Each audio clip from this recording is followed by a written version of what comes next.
علیکم ورحمۃ اللہ وبرکاتہ۔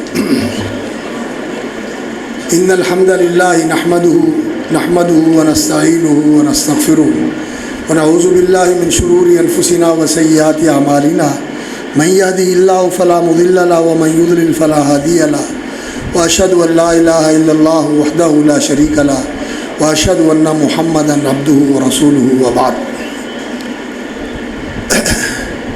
فضیلت مآب حضرت الشیخ مولانا محمد یوسف انور صاحب اور فضیلت مآب حضرت قاری محمد حنیف صاحب اور عزت مآب ڈاکٹر محمد عدیل صاحب اور میرے برادر مکرم محترم فضیلت مآب عزت مآب جناب حاجی مقصود صاحب اور اسی طرح دیگر احباب گرامی جو یہاں تشریف فرما ہیں، حضرات و خواتین، اللہ کی توفیق سے الحمدللہ رب العالمین قرآن مجید قیام میں آپ نے سنا، اور یہاں قرآن کی تعلیم کا بھی الحمدللہ سلسلہ جاری ہے، بچوں کو بھی تعلیم دی جا رہی ہے اور بڑوں کے لیے بھی قرآن مجید کی تعلیم کا، تفہیم کا اور ترجمے اور قرآن کی تفسیر کی تعلیم کا سلسلہ چل رہا ہے۔ اللہ تعالیٰ ان سلسلوں کو برکت دے اور قبول فرمائے، اور اللہ رب العزت قرآن کی برکات اور قرآن کے انوار سے ہمیں مالا مال فرمائے۔ قرآن مجید وہ کتاب ہے جو انسان کو صحیح حقیقت سے آشنا کرنے والی کتاب ہے۔ انسان اگر قرآن مجید کے علم سے بے بہرا ہے تو یقین جانیے کہ وہ حقیقت سے ناآشنا ہے، اسے حقیقت کا پتہ نہیں، وہ دھوکے کے اندر اور سراب کے اندر زندگی گزار رہا ہے، نہ اس کے پاس روشنی ہے نہ اس کے پاس صحیح معرفت ہے۔ صحیح معرفت جس کے ساتھ انسان کو حقیقت کا پتہ چلتا ہے کہ حقیقت کیا ہے، وہ قرآن کا علم ہے، وہ قرآن کی رہنمائی ہے، قرآن کی ہدایت ہے، اور جس سے انسان کو وہ روشنی ملتی ہے، جس سے انسان کو حقائق سے آشنائی ہوتی ہے اور انسان حقیقت شناس بنتا ہے اور حقیقت تک انسان کی رسائی ہوتی ہے، وہ روشنی قرآن ہے۔ قرآن مجید کی روشنی کے بغیر انسان اندھا اور اندھیرے میں ہے، انسان اندھیرے میں ہے۔ اللہ رب العزت نے قرآن مجید کو کیا کہا ہے؟ قرآن مجید کو کہا ہے لَقَدْ جَاءَكَ الْحَقُّ مِن رَبِّكَ، کہ یہ اللہ رب العزت کی طرف سے تیرے پاس حق آیا ہے۔ حق وہ چیز ہوتی ہے جو اس طرح اس کائنات کے اندر ثابت اور قائم اور باقی رہنے والا ہے کہ ہر چیز مٹنے والی ہے لیکن وہ زندہ رہے گا، وہ باقی رہے گا۔ اور یہ ایسی حقیقتیں ہیں کائنات کی جو قرآن نے بیان فرمائی ہیں، جو کبھی بدلنے والی نہیں ہیں، کبھی ختم ہونے والی نہیں ہیں۔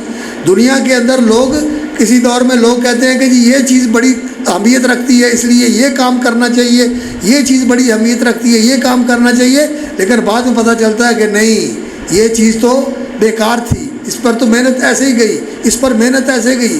لیکن جن چیزوں کی حقیقت قرآن مجید نے بیان کی ہے کہ یہ انسان کے لیے کارآمد ہیں، یہ انسان کے لیے نفع بخش ہیں، یہ انسان کے لیے دونوں جہان کے اندر نافع ہیں، تو وہ چیزیں ایسی ہیں جو بدلتی نہیں ہیں۔ وہ الحق ہے، وہ سچی انمٹ ہیں، امر ہیں، اور وہ ایسی ہیں کہ جن کو ست کہا جاتا ہے۔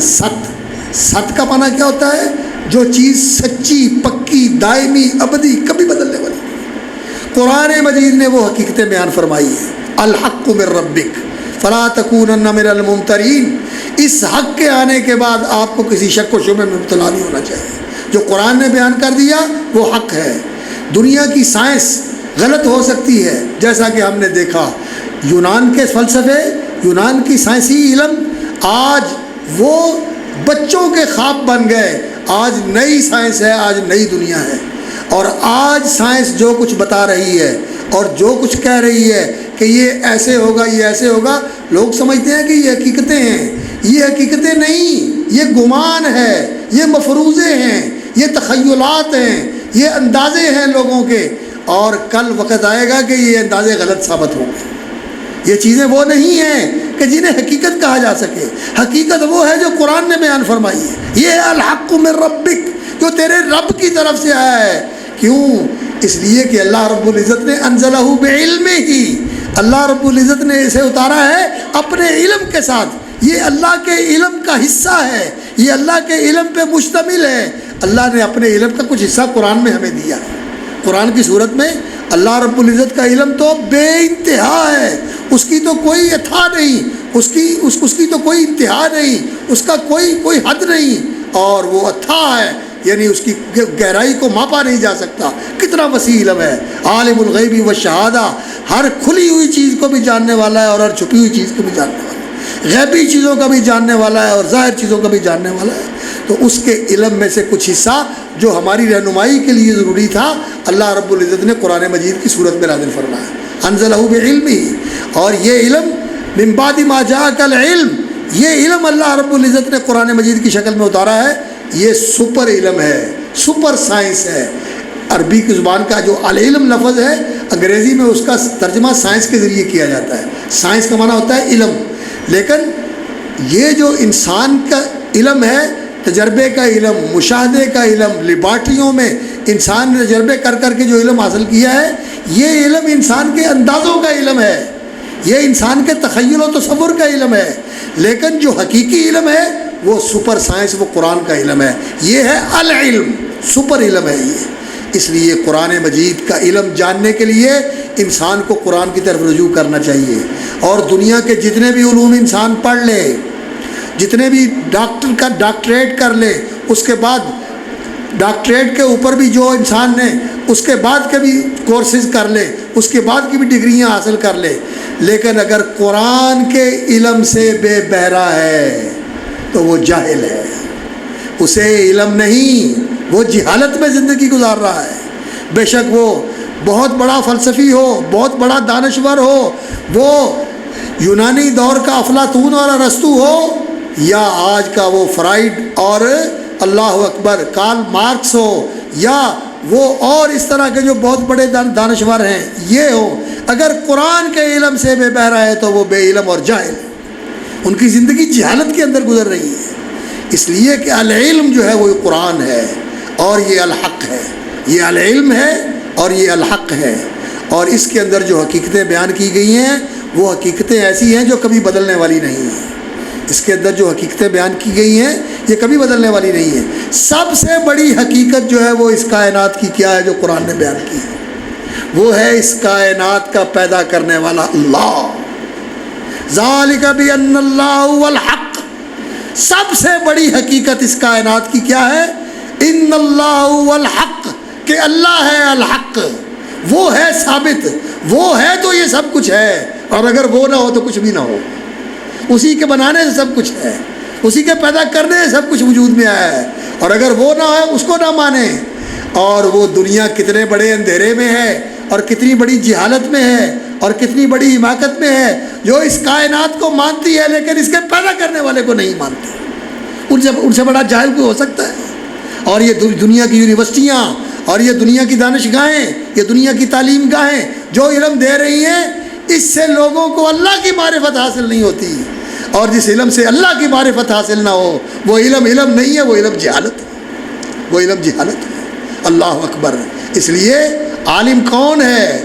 جس کو دنیا کی سب سے بڑی حقیقت کا علم ہے، اور وہ ہے اللہ، اور وہ ہے اللہ۔ آمنت باللہ، میں اللہ پر ایمان لایا، اللہ ربی، اللہ میرا رب ہے، وہ میرا مالک ہے، وہ میرا خالق ہے، وہ میرا رازق ہے، وہ میرا پالنہار ہے، وہ میرا کارساز ہے، وہ میرا رہنما ہے، وہ میرا دستگیر ہے، وہ میرا سب کچھ ہے، اور میں اس کا فقیر بندہ ہوں، مجھے اس نے پیدا کیا، مجھے سب کچھ دینے والا وہ ہے۔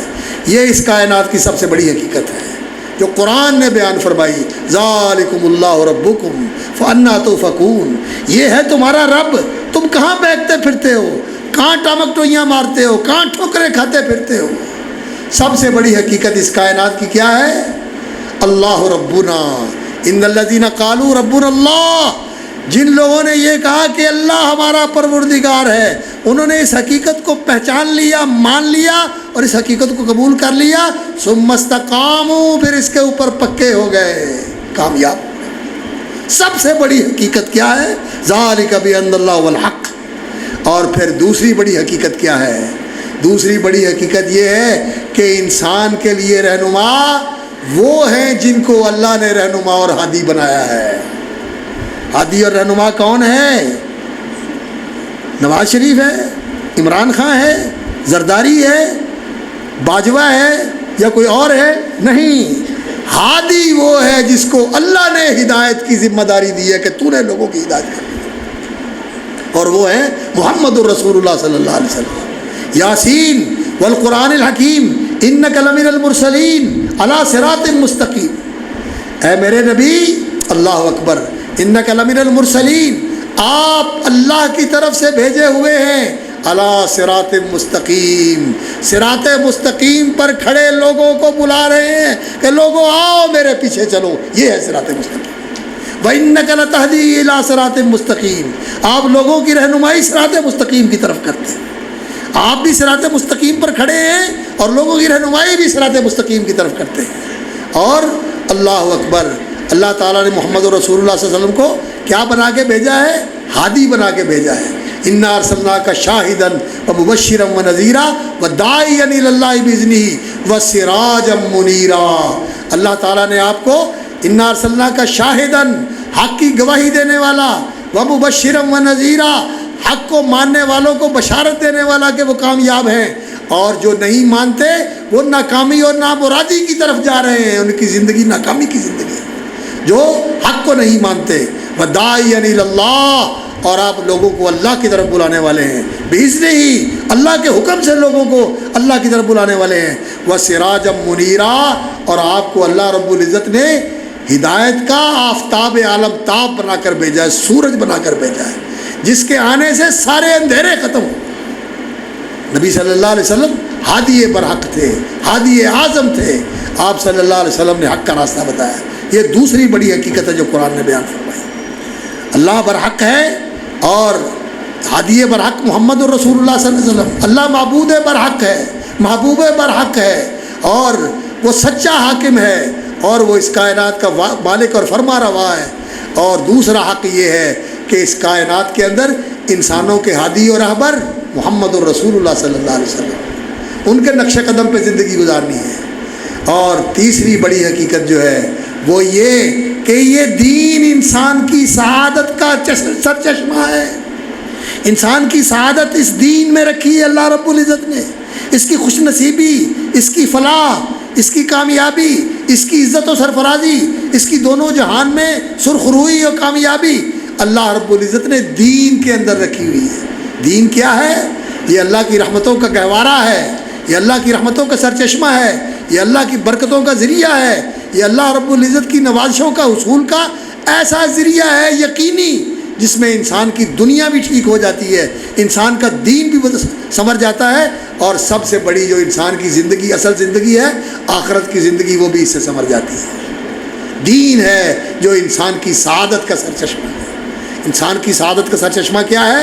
دین ہے۔ دین کے طرف آؤ، دین سے جڑو، دین کو سمجھو، دین کو مانو، دین کو سیکھو، اور اس کے مطابق اپنی زندگی بنا لو، تم کامیاب ہو، تم کامیاب ہو۔ یہ تیسری بڑی حقیقت ہے۔ سب سے پہلی حقیقت اللہ برحق ہے، محمد الرسول اللہ صلی اللہ علیہ وسلم اللہ کے سچے رسول ہادی برحق ہیں، اور وہ ایسے ہادی ہیں کہ جن کی ذات میں اللہ تعالیٰ نے پہلے سارے نبیوں کی خوبیاں جمع کر دی، سارے نبیوں کے کمالات آپ کی ذات اقدس میں جمع کر دیے، اور آپ صلی اللہ علیہ وسلم نے وہ راستہ بتایا قرآن کے ذریعے، ان ھذا القرآن یہدی للتی ہی اقوم، وہ راستہ جو بالکل سیدھا راستہ ہے، انسان کو بلا خوف، بلا خطر، ہر قسم کے خطرے اور خوف سے محفوظ رکھتے ہوئے جو منزل مقصود ہے اس کی طرف لے کے جانے والا ہے۔ ہر کام کے اندر صحیح راستہ قرآن مجید نے بتایا ہے۔ قرآن یہ بھی ہادی ہے، اور محمد الرسول اللہ صلی اللہ علیہ وسلم حامل قرآن اور داعی قرآن ہے۔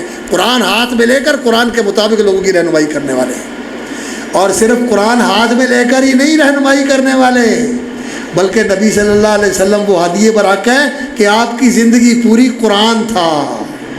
آپ کی زندگی کیا تھا؟ آپ کی زندگی کیا تھی؟ آپ کی زندگی قرآن تھا۔ ایک قرآن، یہ خاموش قرآن ہے، اور ایک چلتا پھرتا مدینے کی گلیوں میں جیتا جاگتا اور بولتا چالتا قرآن تھا، اور وہ محمد رسول اللہ صلی اللہ علیہ وسلم، جن کی زندگی قرآنی زندگی تھی، قرآنی زندگی تھی جن کی. تو رسول اکرم صلی اللہ علیہ وسلم کی زندگی قرآنی زندگی تھی، قرآن رہنما ہے، اور اس زندگی کی عملی اور حقیقی واقعاتی اور زندہ رہنمائی وہ محمد رسول صلی اللہ علیہ وسلم کی رہنمائی ہے. تو اللہ تعالیٰ نے آپ کی ذات کے اندر سارے نبیوں کے کمالات جمع کر دیے، اور اللہ رب العزت نے رسول اکرم صلی اللہ علیہ وسلم کے ذریعے جو دین دیا، یہ انسان کی دنیاوی سعادت و فلاح اور انسان کی اخروی سعادت و فلاح دونوں کا ضامن ہے. دونوں چیزیں انسان کو اسی دین کے ذریعے مل سکتی ہیں. یہ تیسری حقیقت ہے جو اللہ نے قرآن مجید میں بیان فرمائی ہے. اور چوتھی حقیقت یہ ہے میرے بھائیوں جو قرآن نے بیان فرمائی ہے، وہ یہ ہے کہ لوگوں یہ زندگی یہ دائمی زندگی نہیں ہے، یہ ابدی زندگی نہیں ہے، یہ چند دن کی زندگی ہے. یہ زندگی چند دن کی زندگی ہے، تھوڑے دنوں کے لیے انسان یہاں آیا ہوا ہے. بڑے بڑے اللہ اکبر خوشیوں کی زندگی گزارنے والے جب دنیا سے جائیں گے تو وہ ان سے پوچھا جائے گا کم لبثتم فی الارض عدد سنین، کتنے سال رہ کے آئے ہو؟ تو کہیں گے لبثنا یوما او بعد یوم فسأل العادین، ہم دنیا میں ایک دن رہ کے آئے ہیں یا آدھا دن رہ کے آئے ہیں. حساب کرنے والوں سے پوچھ لے یا اللہ دنیا میں ایک دن یا آدھا دن رہ کے آئے ہیں. یہ 70 سال کی زندگی، یہ 100 سال کی زندگی، یہ 1000 سال کی زندگی، یہ بھی ایک دن یا آدھا دن معلوم ہوتی ہے. یہ دائمی زندگی نہیں ہے. اور اس زندگی کے اندر انسان کو سب کچھ ملنے والا نہیں. ان کو جگا دیں، ہاتھ لگا دیں. اللہ اکبر، جاگ کے بیٹھے میرے بھائی، اللہ اکبر. قرآن کی مجلس میں بیٹھے ہوئے ہیں. یہاں انسان کو گونگا بہرا ہو کے نہیں بیٹھنا چاہیے. والذین اذا ذکروا بآیات ربہم، جو اللہ کے بندے ہوتے ہیں جب انہیں قرآن کی نصیحت کی جائے، قرآن کی آیتیں سنائی جائیں، لم یخروا علیہا صما وعمیانا، وہ اندھے اور بہرے ہو کے نہیں بیٹھتے. آنکھیں کھلی ہوتی ہیں، کان کھلے ہوتے ہیں، دل جاگتے ہوتے ہیں، متوجہ ہو کے سنتے ہیں. فبشر عبادی الذین یستمعون القول، میرے ان بندوں کو خوشخبری سنا دو جو سنتے ہیں میری بات، فیتبعون احسنا، کان لگا کے سنتے ہیں، اور پھر جو صحیح اور پیاری اور سچی اور سب سے اعلیٰ اور سونی اور خوبصورت اور برتر بات ہوتی ہے پھر اس کو اپنا عمل بنا دیتے ہیں اور اس کے مطابق عمل کرنا ہے. قرآن کی مجلس میں انسان چوکنا ہو کے بیٹھے، متوجہ ہو کے بیٹھے، ہماتن گوش ہو کے بیٹھے، دل کی کھڑکیاں کھول کے بیٹھے، ادھر سے بات دل تک پہنچے اور دل میں اتر کے راسخ ہو جائے. اللہ تعالیٰ ہمارے سینے قرآن کے لیے کھول دے اور ہمارے دلوں میں اللہ تعالیٰ قرآن کا نور اتار دے، قرآن کا علم و عرفان اتار دے، قرآن کے انوار اور قرآن کی برکات ہماری زندگی میں اللہ رب العزت شامل فرما دے. تو یہ زندگی دائمی زندگی نہیں ہے، یہ زندگی عرصہ امتحان ہے. یہ زندگی کیا ہے؟ یہ زندگی امتحان کی زندگی ہے. انسان کا ہر وقت امتحان ہو رہا ہے. وَإِن كُنَّا لَمُبْتَلِينَ، اور ہم بلا شبہ امتحان لینے والے ہیں. لِيَبْلُوَكُمْ أَيُّكُمْ أَحْسَنُ عَمَلًا، خَلَقَ الْمَوْتَ وَالْحَيَاةَ لِيَبْلُوَكُمْ أَيُّكُمْ أَحْسَنُ عَمَلًا. اللہ نے یہ زندگی اور موت اس لیے پیدا کی ہے تاکہ تمہارا امتحان ہو. بندے کا امتحان ہو رہا ہے، اس کے ایمان کا امتحان ہو رہا ہے کہ اس کا یقین کیسا ہے، اس کے ایمان کا امتحان ہے، اس کے یقین کا امتحان ہے، اس کی فرما برداری کا امتحان ہے، یہ کتنا فرما بردار ہے. اس کی قربانی کا امتحان ہے کہ یہ اللہ کے لیے کتنی قربانی دیتا ہے. اس کی محبت کا امتحان ہے کہ یہ اللہ سے محبت کرتا ہے یا صرف اللہ سے محبت کرتا ہے، اللہ کے سوا اوروں سے محبت کرتا ہے. ہر چیز میں انسان کا امتحان ہے. یہ زندگی امتحان کی زندگی. اے انسان ہوش میں آ، تو عرصہ امتحان میں ہے، تو ہر وقت امتحان کے اندر ہے. تیرے نمبر لگ رہے ہیں، تیرا گراف بن رہا ہے، تجھے اللہ اکبر تیرا میرٹ بن رہا ہے. کچھ چیزیں ہیں جو تیرے کھاتے میں جمع ہو رہی ہیں اور کچھ ایسی چیزیں ہیں جو مائنس ہے، تمہیں مائنس کی طرف لے کے جا رہی ہیں. تو دیکھ، تو مائنس میں جا رہا ہے، یہ پلس میں جا رہا ہے. ہر وقت انسان کا امتحان ہو رہا ہے. اس لیے بڑا ہوش مندی کے ساتھ اور بڑی دانش مندی اور بڑی فکر مندی کے ساتھ زندگی گزارنے کی ضرورت ہے. اور وہ فکر مندی، ہوش مندی اور دانش مندی کیا ہے؟ اللہ اکبر، کہ انسان موت یاد رکھے. انسان موت یاد رکھے. پوچھا گیا ای المومنین اقیس، سب سے زیادہ دانا اور ہوش مند، سمجھدار اور زیرک اور دانا انسان کون ہوتا ہے؟ فرمایا مومنوں میں سب سے زیادہ عقل مند اور دانا انسان وہ ہوتا ہے جو موت کو یاد رکھے اور موت کے بعد والی زندگی کے لیے تیاری کرے۔ اکثرہم للموت ذکرا واحسنہم لما بعد الموت استعدادا، موت کے بعد والی زندگی کے لیے تیاری کرے اور موت کو یاد رکھے۔ اور ہمیں موت یاد ہے، ہمیں تو یہی یاد ہے، منڈے بھی ہونے نے، کڑیاں بھی ہونیاں نے، ہن پوترے آ گئے ہن پوتریاں آ گئی ہن دوترے آ گئے ہن دوتری آ گئے، انہاں دے گھر بنانے نے، انہاں دے کاروبار کرنے نے، انہاں دا یہ کرنا ہے، انہاں دا وہ کرنا ہے، اپنی اللہ اکبر فکر ہی کوئی نہیں، میں کدھر جا رہا ہوں، میں نے کیا کمایا ہے، میں نے کیا کمایا ہے۔ رسول اکرم صلی اللہ علیہ وسلم نے فرمایا انسان، بلکہ قرآن مجید میں اللہ رب العزت نے فرمایا الہاکم التکاثر، دنیا کے اندر زیادہ سے زیادہ جمع کرنے اور زیادہ سے زیادہ اکٹھے کرنے نے تمہیں غافل کر دیا۔ تم کہتے ہو یہ میں زیادہ بنا لوں، 2.5 مرلے کے گھر سے 7 مرلے کے گھر میں آ جاؤں، 7 مرلے کے گھر سے 10 مرلے کے گھر میں آ جاؤں، 10 مرلے کے گھر سے کنال میں آ جاؤں، کنال سے 8 کنال میں آ جاؤں، 8 کنال سے فارم ہاؤس میں آ جاؤں، اور فارم ہاؤس سے پھر میں لاہور میں بھی بنا لوں اور اسلام آباد میں بنا لوں اور بحریہ ٹاؤن کراچی میں بھی بنا لوں، اور پھر یہاں بھی بنا لیتا ہے تو پھر کہتا ہے ایک آسٹریلیا میں بھی بنا لوں اور ایک دبئی میں بھی بنا لوں، ایک کینیڈا میں بھی بنا لوں اور ایک وہاں بھی بنا لوں۔ یہ دنیا کی دولت کی کثرت نے تمہیں غافل کر دیا، حتیٰ زرتم المقابر، اسی کو جمع کرتے ہوئے تم قبروں میں پہنچ جاتے ہو۔ اللہ اکبر۔ اور پھر جا کے پتہ چلے گا کہ میں کما کے آیا کہ کھو کے آیا۔ یوم یجمعکم لیوم الجمع ذالک یوم التغابن، ایک دن اللہ تعالیٰ تمہیں اکٹھا کرنے والا ہے اس دن کے لیے، ذالک یوم التغابن، وہ دن ہوگا جس دن پتہ چلے گا کہ میں نے کھویا کیا، میں نے پایا کیا، میں نے کمایا کیا، میں نے کمایا کیا۔ ذالک یوم التغابن یوم یجمعکم لیوم الجمع ذالک یوم التغابن، اس دن پتہ چلے گا کہ میں نے زندگی کہاں لگا دی، میں نے اپنے سانس کہاں گوا دیے، میں نے اپنی زندگی کے لمحات کہاں لگا دیے۔ یہ حقیقت قرآن نے بیان کی ہے میرے بھائیوں۔ قرآن کہتا ہے کہ زندگی مل حیات الدنیا الا متاع الغرور، یہ دنیا کی زندگی کے سامان یہ سب دھوکے کے سامان ہیں۔ انسان کہتا ہے میرا، گھر میرا، دکان میری، فیکٹری میری، ادھر سانس گیا اور کہتے ہیں نام ختم ہو گیا، مسعود عالم ختم، کہتے ہیں مردہ، اور پھر کہتے ہیں کڈو اینو نپو جا کے اتھے، اور یہ کہتا ہے یہ میرا، یہ تیرا نہیں، یہ اوروں کا ہے، کمایا تو نے، مالک اس کے اور بن جائیں گے، تیرا نام بھی مٹ جائے گا اور 1-2 نسلوں میں یاد رہے گا دادا پردادا، اور اس کے بعد تیرا نام بھی لینے والا کوئی نہیں رہے گا۔ یہ سب دھوکے کا سامان ہے۔ زندگی کیا ہے؟ زندگی وَإِنَّ الدَّارَ الْآخِرَةَ لَهِيَ الْحَيَوَانُ، اصل زندگی آخرت کی زندگی ہے، وہ ہے زندگی جہاں انسان کا نام بھی زندہ رہے گا، اور نام ہی زندہ نہیں رہے گا اگر نیک عمل کر کے گیا تو اللہ ماں باپ کو بھی ساتھ ملا دے گا، اولاد کو بھی ساتھ ملا دے گا، ساری خوشیاں اللہ تعالیٰ تیری دوبارہ کر دے گا، اور ساری تیری خوشیاں دائمی اور ابدی خوشیاں بن جائیں گی۔ تو زندگی اصل وہ زندگی ہے، یہ قرآن نے حقیقت بیان کی ہے۔ اور دوسری بات یہ ہے میرے بھائیوں، جو قرآن نے حقیقت بیان کی ہے، قرآن کی عظمت ہے کہ قرآن حقائق کی کتاب ہے، یہ کتاب حقیقت ہے، یہ حقائق بیان کرنے والی کتاب ہے، اور قرآن وہ کتاب ہے، قرآن نے انسان کو انسانیت کا سبق دیا ہے، انسانیت کا سبق دیا ہے۔ انسان کیا ہے؟ انسان جانور ہے، انسان شیطان ہے، انسان مشین ہے۔ کوئی کہتے ہیں انسان مشین ہے کام کرنے کی، اس کا کام ہے کمائے، جمع کرے، بنائے، اکٹھا کرے اور اس کے بعد ختم ہو جائے۔ رسول اکرم صلی اللہ علیہ وسلم نے فرمایا عند اللہ یبغضو، اللہ تعالیٰ ناپسند کرتے ہیں، اللہ رب العزت ناپسند کرتے ہیں کل جازری جواز، ہر اس متکبر شخص سے اور ہر اس اکھڑ مزاج سے، سخاب فی الاسواق، جو سارا دن بازاروں میں اونچی اونچی بولتا رہتا ہے، کما لو، پکڑ لو، ادھر لے لو، ادھر لے لو، وہ سودا بکتا دو، ادھر سے ریکوری کرو، ادھر سے یہ کرو، ادھر سے وہ کرو۔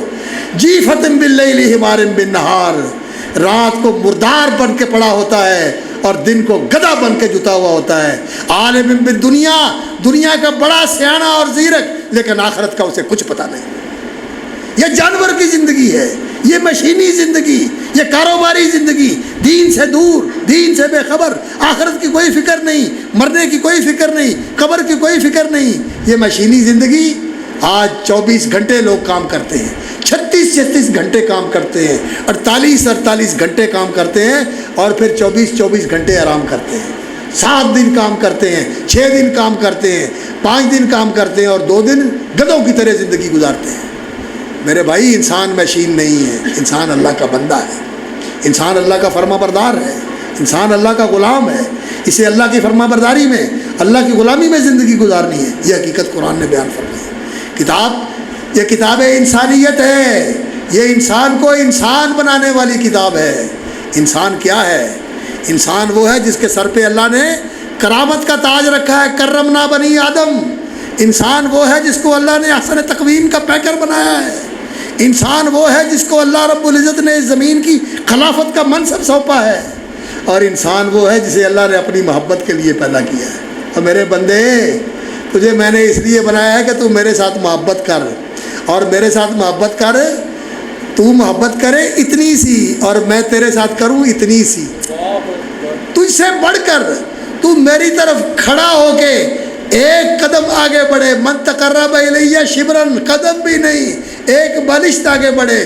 تقرب تو الیہ کا ذراعن، میں ایک ہاتھ تیری طرف آگے بڑھتا ہوں۔ تو چل کے آ، میں دوڑ کے آؤں تجھے لینے کے لیے۔ میرے بندے، تو اللہ کے لیے بنا ہوا ہے۔ تو اللہ کو بھول جائے، تو اللہ سے غافل ہو جائے، تو اللہ سے منہ موڑ لے، تو اللہ کو فراموش کر دے۔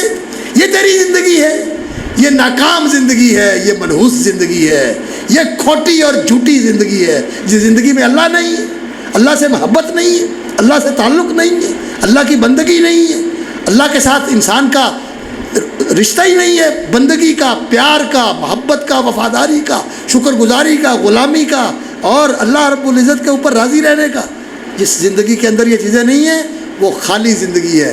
اور یقین جانیے، جن زندگیوں کے اندر اللہ کا تعلق نہیں ہے، بے شک کتنی دولت ان کے پاس ہو، سوئٹزرلینڈ کے شہری ہوں یا اور اس طرح کے جو بڑے ترقی یافتہ ملک ہیں، جہاں لوگ کہتے ہیں کہ وہاں شہد کی نہریں بہتی ہیں، دودھ کی نہریں بہتی ہیں، اور انہوں نے جنت کی زندگی بنا لی ہے، وہاں لوگ یہ کہتے ہیں کہ ہمیں یہ حق ملنا چاہیے کہ ہم خودکشی کر لیں، اور وہاں خودکشی کا حق ان کو دیا گیا ہے۔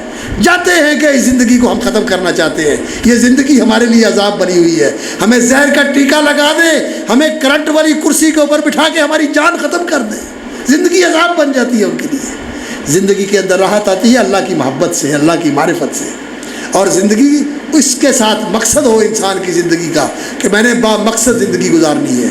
اور وہ مقصد کیا ہے کہ میں نے ایک تو وہ حکم پورا کرنا ہے کہ میں اللہ کی بندگی کے لیے پیدا کیا گیا ہوں، میں نے اللہ کی بندگی میں زندگی گزارنی ہے، اور دوسری خلافت کی ذمہ داریاں جو اللہ نے میرے اوپر ڈالی ہوئی ہیں، میں نے ان کو پورا کرنا ہے۔ جو کام کرنا ہے خلیفہ بن کے کرنا ہے۔ خلافت کیا ہے؟ دوسروں کی خیر خواہی کرنا، دوسروں کا بھلا کرنا، دوسروں سے احسان کرنا، اللہ کو راضی کرنا، اس زمین میں بگاڑ نہ کرنا۔ مزدور ہے پھر بھی مصلح ہو، اگر انجینئر ہے، منصوبہ ساز ہے، پھر بھی مصلح ہو، اگر وہ ڈائریکٹر ہے، اگر وہ چیف ایگزیکٹو ہے، پھر بھی وہ مصلح ہو، اگر سرمایہ دار ہے، اگر کاشتکار ہے، اگر ذمہ دار ہے، کوئی بھی ہو، وہ اصلاح کرنے والا ہو۔ خلافت کی ذمہ داریاں کیا ہیں؟ مخلوق کا بھلا کرنا، کائنات میں نظام کو صحیح کرنے کی کوشش کرنا، مفاسد کو مٹانا، مسالے کو حاصل کرنا، یہ خلافت کی ذمہ داریاں پوری کرنا۔ یہ انسان تیرا منصب ہے، تو اپنے منصب کو پہچان۔ انسان اپنے آپ کو پہچان کہ تو کیا ہے۔ اللہ نے تجھے اپنا بندہ بنایا ہے، تیرے سر پہ خلافت کا تاج رکھا ہے۔ اللہ تعالیٰ نے تجھ سے وہ کام لیا ہے، اللہ اکبر، جو فرشتوں سے نہیں لیا، اور تیرے لیے اللہ نے وہ گھر بنایا ہے۔ تو اس دنیا کو گھر نہ سمجھ، یہ تیرے لیے نہیں ہے۔ دنیا کیا ہے؟ بچپن نادانی میں گزر گیا، جوانی دیوانے پن میں گزر گئی، بچپن نادانی میں گزر گیا، جوانی دیوانگی میں گزر گئی، اور بڑھاپا معذوریوں اور لاچاریوں میں گزر گیا۔ یہ تیرے لیے دنیا بنائی ہے اللہ رب العزت نے؟ نہیں، تیرے لیے اللہ رب العزت نے جنت کی زندگی بنائی ہوئی ہے۔ وہ زندگی، اللہ اکبر، عیش کی زندگی، آرام کی زندگی، صحت کی زندگی، قوت و توانائی کی زندگی۔ ہر بندہ بادشاہ ہوگا، ہر بندہ بادشاہ ہوگا۔ اور دنیا تے تے دو بادشاہ نہیں بن سکتے، عمران خان دا مینو بنا دے، تے شہباز شریف دا مینو بنا دے، اتنے دو نہیں بن سکتے، اور گھر دے وچ دو چیف ایگزیکٹو نہیں بن سکتے، ایک چیف ہوندا ہے اور ایک دے نال پھر وہ تھلے ہوندا ہے۔ لیکن جنت وہ جگہ اللہ رب العزت نے بنائی ہے جہاں ہر بندہ بادشاہ ہوگا، ہر بندہ بادشاہ ہوگا، اور بادشاہی بھی کتنی بڑی ملے گی، جو وہاں سب سے چھوٹا بادشاہ ہوگا وہ اس پوری دنیا سے 10 گنا بڑی بادشاہی کا بادشاہ ہوگا، اس دنیا سے 10 گنا بڑی بادشاہی۔ امریکہ، کینیڈا اور آسٹریلیا، ایشیا، افریقہ اور اسی طرح جو دوسرے جتنے بھی حصے ہیں دنیا کے، یہ سارے کے سارے، بلکہ کہکشائیں بھی اس میں شامل ہیں اور بلیک ہولز بھی اس میں شامل ہیں، سب کچھ اس میں شامل ہے، اس سے 10 گنا بڑی بادشاہی ہوگی اس بندے کی جو سب سے ادنا درجے کا بادشاہ ہے۔ اور اعلیٰ درجوں کے بادشاہوں کی کیا کہنا ہوگی۔ اللہ تعالیٰ ہمیں جنت کی بادشاہی نصیب فرمائے، اللہ اکبر۔ لیکن جنت کی بادشاہی ان کو ملے گی جو قرآن سے جڑتے ہیں، جو دین سے جڑتے ہیں، جو اللہ کے بنتے ہیں، جو اللہ کے رسول کے بنتے ہیں۔ قرآن کی یہ عظمت ہے، قرآن حقیقت کی کتاب ہے، یہ انسان کو انسان بنانے والی کتاب ہے، یہ انسان کو اللہ اکبر اللہ سے ملانے والی کتاب ہے، یہ روشنی کی طرف بلانے والی کتاب ہے، یہ حقیقتوں سے آشنا کرنے والی کتاب ہے۔ اللہ رب العزت سے دعا ہے کہ اللہ تعالی ہمیں قرآن کا علم نصیب فرمائے، قرآن کا فہم نصیب فرمائے، قرآن کی محبت نصیب فرمائے، اور قرآن کی عظمت ہمارے دلوں میں اتار دے۔ ہم قرآن کی تعظیم کریں، قرآن پڑھنے پڑھانے والوں کی تعظیم کریں، کیونکہ رسول اکرم صلی اللہ علیہ وسلم نے فرمایا من اجلال اللہ، اللہ کی بڑائی کو ماننے میں یہ چیز شامل ہے، اجلال حامل القرآن غیر الغالی فیہ ولا الجافی عنہ، کہ جو قرآن کا حامل ہے، قرآن کا عالم ہے، قرآن کا حافظ ہے، قرآن کا قاری ہے، قرآن کا مقری پڑھانے والا ہے، قرآن کا مفسر ہے، قرآن پر عمل کرنے والا ہے، قرآن کی خدمت کرنے والا ہے، اس کی عزت کی جائے، اس کی تعظیم کی جائے۔ یہ اللہ کی تعظیم کا حصہ ہے، قرآن اللہ کی کتاب ہے، اس کے پڑھنے پڑھانے والے کی عزت کرنی چاہیے، اور عزت میں یہ چیز آتی ہے کہ دل میں بھی احترام ہو اور دنیا میں بھی اس کے ساتھ معاملہ احترام والا ہو۔ یہ کیا ہوا، اللہ اکبر، کہ قرآن کا علم جو سب سے سپر علم ہے، اس کے لیے تو میرے پاس ٹائم بھی نہیں ہے، اور اس کے پڑھنے پڑھانے کے لیے میرے پاس وقت بھی نہیں ہے، اور اس کے پڑھانے کے لیے میرے پاس پیسے بھی نہیں ہیں، اور جو ڈاکٹری پڑھانے والا ہے، جو انگلش پڑھانے والا ہے، اور جو فزکس اور کیمسٹری پڑھانے والا ہے، میتھمیٹکس پڑھانے والا ہے، اس کو میں 15 ہزار دوں، اور قاری کو کہوں 500 دے دو، 1500 دے دو۔ یہ قرآن کی تعظیم ہے۔ اللہ تعالیٰ ہمیں قرآن کی تعظیم کرنے کی توفیق عطا فرمائے۔ یہ سب سے سپر علم ہے، یہ انسان کو انسان بنانے والا علم ہے، اور دنیا کا کوئی علم انسان کو انسان نہیں بنا سکتا۔ خدا کی قسم، انسانوں کو انسان بنایا ہے تو قرآن کے علم نے بنایا ہے، اور معلم انسانیت محمد الرسول اللہ صلی اللہ علیہ وسلم نے عرب کے معاشرے کو انسان بنایا ہے، ایسے انسان بنایا ہے کہ فرشتے بھی ان پر رشک کرتے تھے۔ اللہ نے ان کو اپنی رضا کے سرٹیفکیٹ دیے ہیں، اللہ نے ان کو اپنی محبوبیت کے سرٹیفکیٹ عطا فرمائے ہیں، ایسے انسان بنائے ہیں۔ اور آج بھی اگر انسان بن سکتا ہے تو ان کے نقش قدم پہ چل کے بن سکتا ہے، قرآن کی تعلیم کی روشنی میں بن سکتا ہے، قرآن کی ہدایات کے مطابق بن سکتا ہے۔ اللہ تعالی ہمیں ایسا انسان بننے کی توفیق عطا فرمائے جس کی زندگی میں نبی صلی اللہ علیہ وسلم کی سنت کا نور ہو، جن کے دلوں میں رسول اکرم صلی اللہ علیہ وسلم کی محبت کی چاشنی ہو، جن کے دلوں میں اللہ رب العزت کی محبت کی سچی چاشنی ہو، اور اللہ تعالی ہمیں نبی صلی اللہ علیہ وسلم کے صحابہ کے نقش قدم پہ چلنے کی توفیق عطا فرمائے، اور قرآنی انسان بننے کی اللہ تعالی ہمیں توفیق عطا فرمائے۔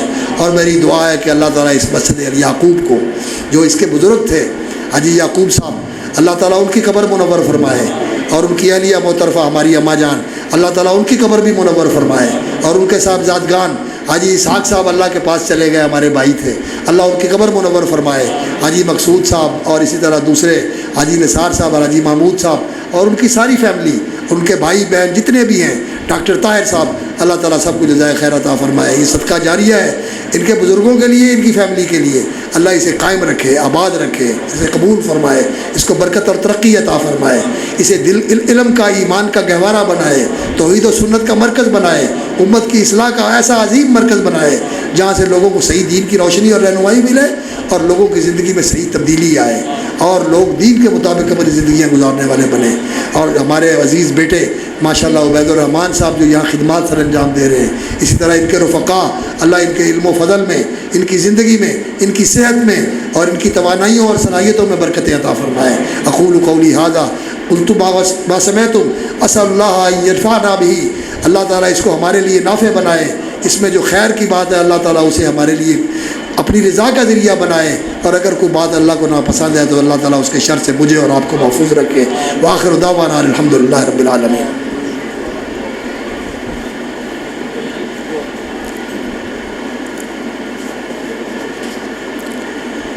اللہم لک الحمد کلہ ولک الشکر کلہ، اللہم لک الحمد اولا وآخرا ولک الحمد ظاہرا وباطنا، اللہم صلی علی محمد وعلی آل محمد کما صلیت علی ابراہیم وعلی آل ابراہیم انک حمید مجید، اللہم بارک علی محمد وعلی آل محمد کما بارکت علی ابراہیم وعلی آل ابراہیم انک حمید مجید، اللہم ارحمنا بالقرآن العظیم، یا اللہ قرآن کے ذریعے ہم پہ رحمت فرما، اللہ قرآن کو ہمارے لیے رحمتوں کا اور برکتوں کا ذریعہ بنا دے، اللہ قرآن کے انوار سے، قرآن کی رحمتوں سے، قرآن کی برکتوں سے ہمیں مالا مال فرما دے، اللہ یہ کتاب رحمت، یہ کتاب مبارک، یہ نور، یہ علم و عرفان کا مرکز اور منبع، یا اللہ اس سے ہماری زندگیاں روشن کر دے، یا اللہ ہمارے دلوں کو معمور کر دے، ہمارے سینوں کو منور فرما دے، اللہم ارفعنا بالقرآن العظیم، اللہ اس کو ہمارے لیے رہبر بنا دے، نافع بنا دے، دنیا اور آخرت میں ہمارے لیے خیر و برکت کا ذریعہ بنا دے، اللہم ارفعنا بالقرآن العظیم، یا اللہ ہماری رفعت و عظمت کا ذریعہ بنا دے،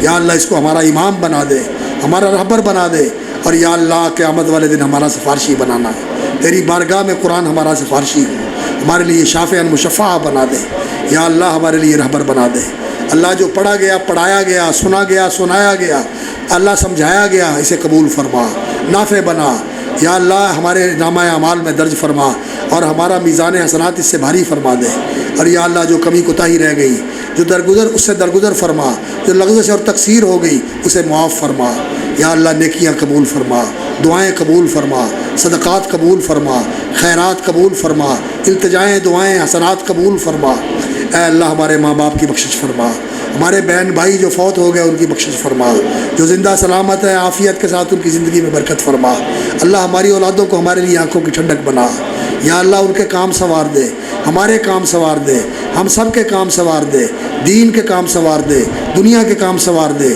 آخرت کے کام سنوار دے، اللہ دین اچھا کر دے، اللہ دنیا بھی اچھی کر دے، اللہ آخرت بھی اچھی کر دے، اللہ ہم تیرے فقیر بندے، اللہ گناہ گار بندے، اللہ خطا کار بندے اپنے گناہوں کا اقرار کرتے ہیں، یا اللہ اگلے پچھلے چھوٹے بڑے سارے ہی بخش دے، اللہ کھلے چھپے سارے ہی بخش دے، اللہ ہمارے گناہ معاف فرما دے، اللہ جو تیری توفیق سے ہوا قبول فرما، اللہ روزے قبول فرما، قیام قبول فرما، عمرے قبول فرما، دعائیں قبول فرما، التجائیں قبول فرما، اللہ معاف فرما دے، اللہ تو نے دنیا میں آسانیاں فرمائی ہیں، عزتیں دی ہیں، پردہ پوشیاں فرمائی ہیں، یا اللہ یہ قائم رکھنا، دنیا کی آخرت، دنیا کی بھی رسوائی اور ذلت سے بچانا، آخرت کی ذلت و ناکامی اور رسوائی سے بھی بچانا، یا اللہ قیامت والے دن بھی رسوا نہ کرنا، اللہ قیامت والے دن بھی رسوا نہ کرنا، اللہ جس بھائی نے، جس بہن نے، جس بزرگ نے، جس عزیز نے جس دعا کے لیے کہا ہے سب کے حق میں مانگتے ہیں، اللہ ہماری خیر کی دعا ان کے حق میں قبول فرما، اور یا اللہ ان کی دعائیں ہمارے حق میں قبول فرما، یا اللہ ہر وہ خیر جو تیرے علم میں بہتر ہے ہم مانگتے ہیں اس سے ہماری جھولیاں بھر دے، یا اللہ ہر وہ شر جو ہمارے لیے نقصان دہ ہو سکتا ہے اس سے ہم پناہ مانگتے ہیں، اس سے ہمیں پناہ دے دے، ہم وہ ہر خیر مانگتے ہیں جو پیارے نبی صلی اللہ علیہ وسلم نے مانگی اس سے ہماری جھولیاں بھر دے، اور ہر اس شر سے پناہ چاہتے ہیں جس سے پیارے نبی صلی اللہ علیہ وسلم نے پناہ مانگی، ہم بھی پناہ مانگتے ہیں، اللہم اجعل کل قضاء قضیتہ لنا خیرا، یا اللہ ہمیں پناہ دے دے اور ہر فیصلہ ہمارے لیے خیر و برکت کا فیصلہ فرما دے، یا اللہ بری تقدیر سے بچا، اللہ برے انجام سے بچا، اللہ برے انجام سے بچا، اللہ برے حالات سے بچا، اللہ برے بیماریوں سے بچا، اللہ برے حالات سے بچا، اللہ برے انجام سے بچا، اللہ جو مظلوم مسلمان ہیں ان کی مدد فرما، اللہ جو بیچارے مشکل مصیبت میں ہیں ان کی مدد فرما، اللہ جو پریشانیوں میں مبتلا ہے ان کی پریشانیاں دور فرما دے، اللہ بیماروں کو صحت عطا فرما، اللہ کمزوروں کو قوت عطا فرما، اللہ جو بیمار ہیں انہیں صحت و عافیت عطا فرما، اللہ جو گھروں میں بیمار ہیں ان کو بھی صحت دے، جو اسپتالوں میں بیمار ہیں ان کو بھی عافیت دے، یا اللہ اپنے بندے غفور نیازی کو بھی عافیت دے، یا اللہ ہمارے بھائی عبدالحنان کو بھی عافیت دے، یا اللہ اپنے بندے طاہر حمید کو بھی عافیت دے، اللہ جتنے بیمار ہیں ان کو عافیت دے، یا اللہ جس بھائی بہن نے جس دعا کے لیے کہا ہے سب کے حق میں خیر و برکت کی، عافیت کی اور دنیا اور آخرت کی سعادت و فلاح کی دعا کرتے ہیں، یا اللہ سب کے حق میں ہماری دعا قبول فرما، یا اللہ انہیں اس دعا میں شامل فرما، یا اللہ ہمارے بہن بھائیوں کو ان دعاؤں میں شامل فرما، یا اللہ ہمارے محبین کو ان دعاؤں میں شامل فرما، یا اللہ ہمارے ماں باپ کی بخشش فرما، یا اللہ ان کی اچھی مہمانی فرما، یا اللہ ان کے درجے بلند فرما، یا اللہ ہمارے بھائیوں کی اولادوں کو بھی صالح بنا، سعادت مند بنا، یا اللہ آنکھوں کی ٹھنڈک بنا، ہماری اولادوں کو بھی صالح سعادت مند اور آنکھوں کی ٹھنڈک بنا، یا اللہ ان کے دین کے بھی کام سنوار دے، دنیا کے بھی کام سنوار دے، آخرت کے بھی کام سنوار دے۔ اللہم ربنا آتنا فی الدنیا حسنہ فی الآخرۃ حسنہ وقنا عذاب النار۔ اللہ اس جگہ کو برکت عطا فرما، اس مسجد کو، اس مرکز کو یا اللہ قبول فرما، دین کا عظیم گہوارہ بنا، علم و ایمان کا مرکز بنا، توحید و سنت کا مرکز بنا، امت کی اصلاح و تربیت کا مرکز بنا۔ یا اللہ جو یہاں کام کر رہے ہیں ہمارے بھائی مقصود صاحب اور ان کے بھائی محمود صاحب، نثار صاحب، طاہر صاحب، یا اللہ ان کی زندگیوں میں برکت دے، مال میں برکت عطا فرما، صحت میں برکت عطا فرما، اولادوں کو برکت دے، نسلوں کو برکت دے۔ جو چلے گئے تیرے پاس پہنچ گئے ہمارے بہن بھائی، اللہ ان کی اچھی مہمانی فرما، ان کے درجے بلند فرما، یا اللہ ان کو نیکوں کے ساتھ ملا، اللہ علیین میں جگہ عطا فرما۔ یا اللہ ہم بھی جب فوت ہو جائیں یا اللہ نیکوں والا معاملہ فرمانا، یا اللہ نبیوں صدیقوں کے ساتھ ملانا، یا اللہ رحمت والا معاملہ فرمانا، درگزر والا معاملہ فرمانا، اللہ ہمارا انجام اچھا فرمانا، اسلام والی زندگی نصیب فرما، ایمان کی سلامتی والی موت عطا فرمانا۔ یا اللہ دنیا میں کسی کا محتاج نہ کرنا، مالی طور پر بھی محتاج نہ کرنا، جسمانی طور پر بھی محتاج نہ کرنا۔ یا اللہ دنیا اور آخرت میں عزت دے۔ اللہم اعزنا ولا تذلنا وآتنا ولا تحرمنا واکرمنا ولا تہنا اعنا علی ذکرک وشکرک وحسن عبادتک۔ ربنا ظلمنا انفسنا وان لم تغفر لنا وترحمنا لنکونن من الخاسرین۔ اللہ رمضان کی راتوں میں، رمضان کے دنوں میں آپ لوگوں کو جنت دیتے ہیں، جہنم سے رہائیاں اور خلاصیاں دیتے ہیں۔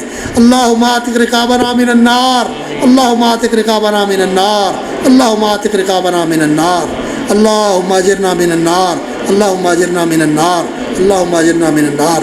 اللہ ہم آپ سے جنت الفردوس کا سوال کرتے ہیں۔ یا اللہ ہمارے احباب، ہمارے علماء کو شفا عطا فرما، اللہ ہمارے بھائی قاری محمد حنیف کو بھی شفا عطا فرما۔ یا اللہ جو ہمارے بزرگ عزیز بہنیں، بزرگ بھائی اور احباب رفقا فوت ہو گئے، اللہ ان کی بخشش فرما، اللہ ان پر رحمت فرما، ان کی قبروں کو جنت الباغ بنا دے۔ یا اللہ جو زندہ سلامت ہے انہیں عافیت کے ساتھ برکت والی اور عافیت والی زندگی عطا فرما۔ ربنا تقبل منا انک انت السمیع العلیم، وصلی اللہ تعالی علی عبدہ ورسولہ محمد وعلی آلہ وصحبہ اجمعین، آمین یا رب العالمین برحمتک یا ارحم الراحمین۔